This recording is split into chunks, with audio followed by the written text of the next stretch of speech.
People think that disinfecting is the only right thing and a life-saving way to prevent viruses from spreading. On plastic and stainless steel surfaces, the coronavirus will stay alive for 3 days. If you are disinfecting dirty surfaces, then the result can be the opposite of clean. Here are instructions how to easily clean touchable surfaces. Dampen a clean microfiber cloth with clean water using a suitable method. Fold the cloth in 4. This will create 8 clean surfaces.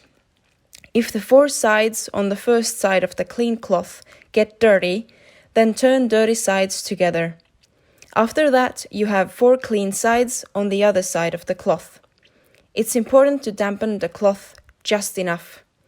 For touchable surfaces, the moisture of the cloth is right. When sweeping the surface, it remains lightly wet and dries within 30 seconds.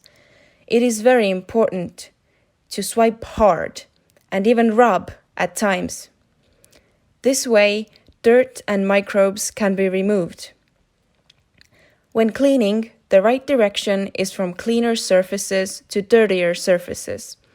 If you're not sure which surfaces are clean and which are dirty, then it's important to turn a clean side of the cloth more frequently to avoid accidentally carrying dirt onto the clean surfaces. Be sure to turn a clean side of the cloth when you are moving forward from one surface to another and also when the cloth becomes dirty. The list of touchable surfaces given here is far from complete. It is important to think about which places people touch.